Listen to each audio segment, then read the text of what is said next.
Muy buenas, saludos cordiales en Cristo y María.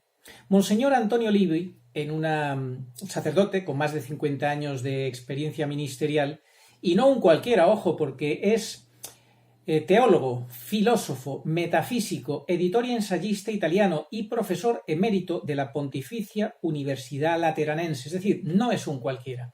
Pues este señor, en una entrevista que le hicieron en abril del año 2018, nos explicó, que os voy a dejar el link para que podáis ver esta entrevista de 10 minutos, nos explicó que Bergoglio fue elegido para reformar a la Iglesia en un sentido luterano, es decir, para rehabilitar a Lutero, el gran hereje. ¿Para qué? Para hacer una Iglesia sin sacerdocio, sin magisterio, sin dogmas, sin una interpretación oficial de la misma Iglesia. Así lo expresa este excelente sacerdote, con una formación tremenda. No, como digo, no es un cualquiera. A decir sí al libre examen de las Sagradas Escrituras, a tener una Iglesia sinodal. Recordemos que cuando él dice esto hace casi 2 años, no sabía esto que ahora sabemos, que Bergoglio ha hecho un llamamiento a los obispos para tener un sínodo de los obispos en ese camino que quiere seguir para la Iglesia sinodal. Recordemos que Bergoglio habló en su momento de la pirámide invertida. ¿Qué es la pirámide invertida? Esta expresión que él usó. Es el fin de la jerarquía en la Iglesia, sobre todo del papado, tal y como siempre lo hemos conocido. Se trata de hacer como dice Monseñor Livi, es necesario llegar a una Iglesia del pueblo, que es lo que dijo Bergoglio, recordando las palabras de Bergoglio. Es necesario llegar a una Iglesia del pueblo, es decir, una Iglesia democrática. Esto es lo que está pretendiendo Bergoglio, que en 4 o 5 años ya algunos personajes dijeron que sería capaz de cambiar por completo la Iglesia. Lo dijo McCarrick y lo dijeron otros personajes. Hay una serie de hechos que están ahí, como la mafia de San Galo. ¿Y qué dice Monseñor Livi al respecto de la mafia de San Galo? ¿Está usted seguro de que la elección del Papa Francisco ha sido orquestada por ese grupo de San Galo? ¿Qué dijo él en esa entrevista? Lei è certo che l'elezione di Papa Francesco è stata orchestrata sì. di quel gruppo di San Gallo? Sono assolutamente sicuro. Naturalmente sicuro, come si può essere sicuro ascoltando tante testimonianze, no? È una certezza storica, le certezze storiche sono sempre basate su testimonianze e sono fallibili, però per me è molto probabile che sia così. Es una certeza histórica, es muy probable que sea así, sí, absolutamente seguro. Luego empieza a matizar, a decir, bueno, casi probablemente que sea así. Lo han reconocido ellos, el tema de la mafia de San Galo. En este sentido, tenemos un trabajo que hace 1 año presentó el periodista Alex Holgado Fernández y que os voy a dejar completo, íntegro, en la pestaña de comunidad para que lo leáis tranquilamente, porque es muy extenso, por eso no os lo voy a leer. Pero ahí, él lo que nos dice es que pide a alguien que le niegue estos hechos que él ha recogido y de una forma muy sistemática. Dice que es el relato de los hechos que he recopilado. No me vengan con reproches o descalificaciones. Discútanme los hechos que demuestran que Bergoglio no es papa, aunque ejerza como tal. ¿Tan difíciles de entender?, se pregunta Alex. Veamos, no se dice que haya que deponer a ningún papa, se dice que no fue nunca papa según las leyes de la Iglesia. ¿Tan difíciles de entender?, insiste. Y él dice que nada resulta más cerco que la verdad de los hechos. La realidad no es creíble, sino que es simplemente obligatoria. Así que él da los hechos, os lo dejo para que lo leáis tranquilamente. Dice que los ha ordenado y sistematizado, la realidad que demuestra que Bergoglio no es papa y que está excomulgado. Hechos desde el año 96, cuando se crea la mafia de San Galo, de la que ha hablado ahora Monseñor Livi, que dice que fue la que puso ahí a Bergoglio en su sitio.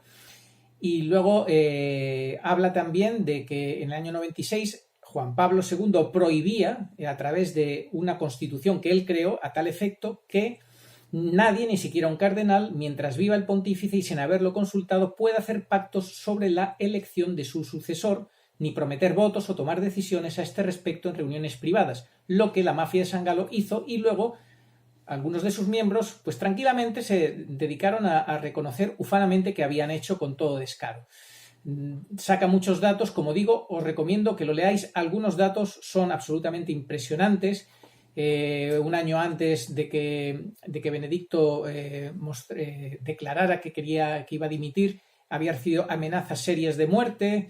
Intentaron que Juan Pablo II dimitiera también de su cargo, como al final lo consiguieron con Benedicto XVI.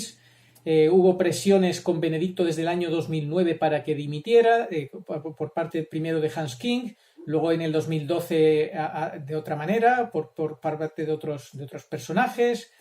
Se habla del complot que como objetivo era pues una primavera en la iglesia, donde se ven muchos vínculos con Hillary Clinton, etcétera, etcétera. Pues todo esto lo viene recogido en año por año con fechas. Y bueno, él lo único que dice es que alguien le refute eso, que los hechos están ahí, que contra los hechos no valen los argumentos. Insisto, recomiendo que lo leáis tranquilamente, es un trabajo muy concienzudo y ahí queda. Ahí queda para el que tenga alguna duda. Y ahora vamos a escuchar a Mauricio Zaeta, ¿qué nos tiene que decir? Hay dos puntos fundamentales que me gustaría resaltar. No sé si mucha gente se dio cuenta de que al comienzo de Amoris Laetitia, en el punto 3, dice así: quiero reafirmar que no todas las discusiones doctrinales, morales o pastorales deben ser resueltas con intervenciones magisteriales. O sea, él deja claro, ¿verdad?, que no tiene la intención de hacer una enseñanza magisterial. En Amoris Laetitia se toman temas fundamentales con respecto a la familia y a la comunión de los divorciados, o sea, al adulterio, ¿no?, al sexto mandamiento. El tema es tan fundamental como para que si se hubiese de hacer un cambio, si tuviese que hacerse, tendría que hacer haciendo uso del dogma de la infidelidad papal, es decir, haciendo una declaración ex cátedra, con lo cual se asegura la asistencia. Un verdadero papa se asegura la asistencia del Espíritu Santo. Eso es hacer uso de su enseñanza magisterial. Pero en el mismo inicio, en la introducción de Amoris Laetitia, dice que no todas las discusiones dogmáticas, pastorales, morales, necesitan pasar por eso. Él está declarando de alguna manera que no piensa hacer uso de esa asistencia del Espíritu Santo. Eso es ya muy extraño, porque si hay un tema tan fundamental como la familia, el adulterio, sexto mandamiento, ¿cómo es posible que si hubiera alguna duda importante, no la vas a resolver con la asistencia del Espíritu Santo? Porque no estás cambiando cualquier cosa. Además, si te fijas, los cambios más importantes en Amoris Laetitia con respecto al sexto mandamiento están en una nota al pie de página. Entonces mira la astucia tan bárbara, astucia satánica. Un tema tan fundamental como cambiar de rumbo con respecto al sexto mandamiento y la comunión de los divorciados vueltos a casar, que requeriría magisterio, requeriría infalibilidad papal, requeriría la asistencia del Espíritu Santo, no solo niega esa asistencia, eso ya pareció muy raro, eso ya nos tiene que levantar una alerta, sino que además esos enormes cambios, 2000 años de tradición bimilenaria y sólida, consistente con respecto al tema del matrimonio y el adulterio, lo cambio con unas pequeñas notas al pie de página. Eso es un engaño terrible.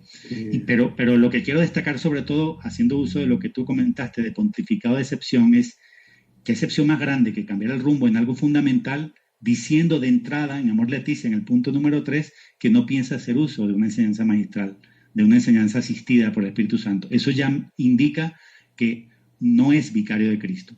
El otro punto, en relación al mismo tema de excepción, tú ya lo mencionabas brevemente un poco, relacionado con la dubia. La pregunta es relacionada con Amoris Laetitia y el tema de la comunión de los divorciados vueltos a casar. Es una pregunta que tienen su derecho de hacer estos cardenales, y el Papa, como Papa, está obligado a responder. ¿Por qué digo obligado? Si te fijas en el Evangelio, ¿cuál es el mandato petrino? El mandato, la orden. No es cuando le dice, tú eres piedra sobre esta piedra, pero hay una más. Esa está bien, pero hay una más. Dice, está en Marcos 10, en Lucas 22:32. Simón, Simón, mira que Satanás ha solicitado el poder de cribaros como trigo, pero yo he rogado por ti para que tu fe no desfallezca, y tú, cuando hayas vuelto, confirma a tus hermanos. O sea, un mandato petrino es confirma a tus hermanos en la fe. Tienes razón, apacienta mis ovejas también lo es. Pero ¿qué significa confirmar a los hermanos en la fe? Es disipar las dudas, es traer luz a las discusiones en temas morales y doctrinales. Porque si fuera un verdadero papa, un verdadero vicario de Cristo, se tendría que negar a dar una respuesta a un tema tan importante. Eso es un grito al mundo de que no es un vicario de Cristo. Un vicario de Cristo no puede negarse a responder una duda, porque hay un caso, tú lo conoces, muy importante, en los Hechos de los Apóstoles, hay una discusión sobre si había que aplicar todo el peso de la ley judía a los nuevos cristianos, el tema de la circuncisión, si debe ser impuesta o no.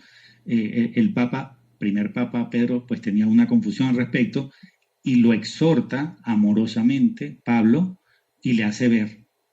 Pedro razona según las explicaciones que le dio Pablo y finalmente pues llega a un veredicto que seguramente es inspirado por el Espíritu Santo y hace, digamos que es de las primeras veces que se ve en la Biblia que hace uso del dogma de la infalibilidad papal, pero él da una respuesta. Lo que está ocurriendo con las dubias es como si hubiera llegado Pablo, ¿verdad?, a hacerle una consulta a Pedro de algo fundamental y Pedro se hubiera negado a contestar, con lo cual no hubiera sido vicario de Cristo.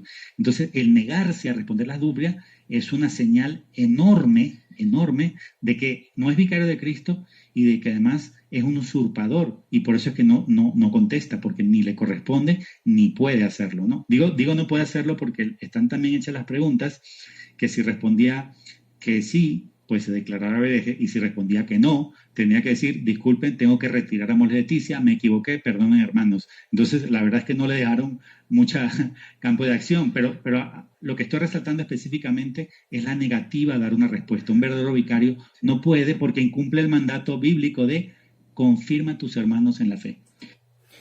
Acabamos de escuchar un fragmento de una interesantísima entrevista que le hizo César para Jesucristo a Mauricio Ozaeta, publicada el 31 de octubre del año 2019 en el canal de César. Os voy a dejar el link por si queréis ver esta interesantísima entrevista completa porque vale la pena. Os dejo ese link, os dejo también el link de la entrevista a Monseñor Livi, os dejo en la pestaña de comunidad el trabajo excelente de Alex Holgado Fernández, periodista sobre hechos, nada más que hechos que te hacen ver por qué, explica él, por qué Bergoglio no puede ser papa. Al margen tenemos el tema de Benedicto XVI, de que no renunció al munus petrinos, etcétera, etcétera. Nosotros buscamos la verdad. Yo no estoy contra el vicario de Cristo, como me dicen algunas personas, todo lo contrario. Estoy con el vicario de Cristo, que entiendo que es Benedicto XVI. El tiempo será quien dirá quién tiene razón. Como decía un famoso periodista, el tiempo es ese juez insobornable que da y quita razones. Yo no pretendo tener la razón a toda costa. Si yo estuviera equivocado, pues que Dios sea el que me lo haga ver, que Dios nos lo haga ver a los que estemos equivocados. Solo queremos andar en la verdad. La humildad es andar en verdad, nos enseñó Santa Teresa, no es otra cosa. No se trata de nada más que de eso. Y queremos la verdad, no queremos un engaño masivo, como explica Michael Steenbergen en su obra Es la hora, este doctor en filosofía que explica por qué hemos llegado a esta situación de aceptar a este señor como papa cuando él explica que no es papa y da sus razones, y dice que es por la falta de unidad dentro de la Iglesia. Es curioso que hay una gran facción dentro de la Iglesia que resiste a Bergoglio y que te dice que él es el Papa y que lo que importa es resistir a sus errores. Pero si resistimos a sus errores es por amor a la verdad, porque Bergoglio, esos errores van contra la verdad. Y la primera verdad es saber si es realmente o no es Papa. Si es un Papa no elegido canónicamente o por alguna razón no válida, entonces ¿a qué estamos jugando? Algunos piensan, muerto el perro se acabará la rabia. Cuando muera Benedicto XVI, pues ya está, seguirá, se acabarán las discusiones de quién es papa, ya no tendremos dos papas, ya pues será el único papa. No, porque si Benedicto realmente sigue siendo el único papa y Bergoglio no lo es un impostor o como lo queramos llamar, un antipapa o algo peor, pues cuando muera Benedicto XVI, si es que muere antes, no estará solucionado el problema, sino que habrá una falsa iglesia que ya no tendrá esa oposición que ahora está teniendo con Benedicto XVI, como lo hemos visto con el tema del celibato y otros momentos en los cuales él se ha manifestado.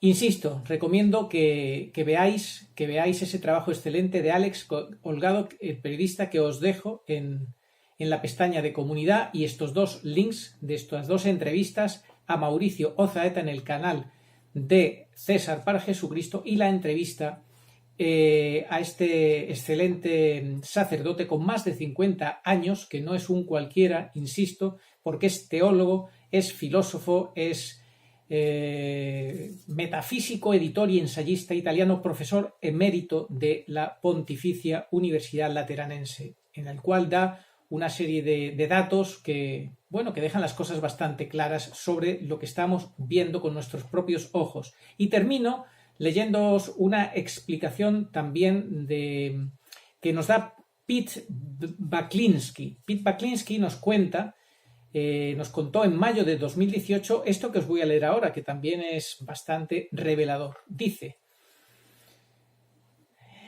una asombrosa charla dada 6 meses después de la elección de Bergoglio, en la cual el cardenal Theodore McCarrick, que fue acusado de muchas cosas y que Bergoglio no tuvo más remedio por las presiones que de poner al Estado laical, dice, arzobispo emérito de Washington, quien reveló cómo se convirtió en parte del plan para elegir al nuevo Papa. Antes del cónclave, nadie pensaba que hubiera una oportunidad para Bergoglio, dijo McCarrick en una conferencia del 1 de octubre del año 2013 en la Universidad Villanova de Filadelfia, Pensilvania. McCarrick, que como Murphy O'Connor era demasiado mayor para votar en el cónclave, dijo que antes del evento un, entre comillas, palabras textuales, muy interesante e influyente caballero italiano lo visitó en el Colegio Americano de Roma, donde se alojaba para pedirle que hiciera campaña para Bergoglio. Cabildeo, el famoso cabildeo que está prohibido por Juan Pablo II. La conversación, según lo relatado por McCarrick, debe ser citada extensamente para revelar su significado. Nos sentamos. Este es un hombre muy brillante, un hombre muy influyente en Roma. Hablamos de varias cosas. Tenía un favor que pedirme para cuando volviera a casa en los Estados Unidos. Pero entonces el influyente italiano dijo: ¿y qué tal Bergoglio? Y me sorprendió la pregunta. Y dije: ¿qué con él? Él dijo: ¿tiene alguna oportunidad? Le dije: no lo creo, porque nadie ha mencionado su nombre, no ha estado en la mente de nadie, no creo que esté en la mente de nadie votar por él. Dijo: ¿podría lograrlo? ¿Sabes? Le dije: ¿qué podría hacer él? Él dijo: Bergoglio podría reformar la Iglesia. Si le diéramos 5 años, podría ponernos de nuevo en la mira. Le dije: pero tiene 76 años. Él dijo: sí, 5 años. Si tuviéramos 5 años, el, entre comillas, señor, que trabaja a través de Bergoglio, en 5 años podría volver a rehacer a la Iglesia. Le dije: eso es algo interesante. Él dijo: sé que eres su amigo. Yo dije: espero serlo. Dijo: habla con él. Le dije: bueno, ya veremos qué pasa. Esta es la obra de Dios. Esa fue la primera vez que escuché que había gente que pensaba que Bergoglio sería una posibilidad en estas elecciones. McCarrick continuó diciendo en su charla que cuando llegó el momento de hablar a todos los cardenales antes de la votación, los instó a elegir a alguien de América Latina que pudiera identificarse con los pobres. Insisto, os dejo un trabajo extensísimo del periodista Alex Holgado Fernández en la pestaña de comunidad con hechos desde el año 96, donde explican cosas que nos hacen entender lo que ha pasado dentro de la Iglesia. Os dejo la entrevista interesantísima a Mauricio Ozaeta, hecha en el canal de César para Jesucristo, en la cual titula Citas bíblicas del falso profeta, anticristo religioso y más temas, con Mauricio Ozaeta. Y os dejo la entrevista también a Monseñor Don Antonio Livi, que deja también en 10 minutos muchas cosas clarificadas. Oración a Nuestra Señora de todos los pueblos. Señor Jesucristo, Hijo del Padre, manda ahora tu Espíritu sobre la tierra. Haz que el Espíritu Santo habite en el corazón de todos los pueblos, para que sean preservados de la corrupción, de las calamidades y de la guerra. Que la Señora de todos los pueblos, que un día era María, sea nuestra abogada. Amén.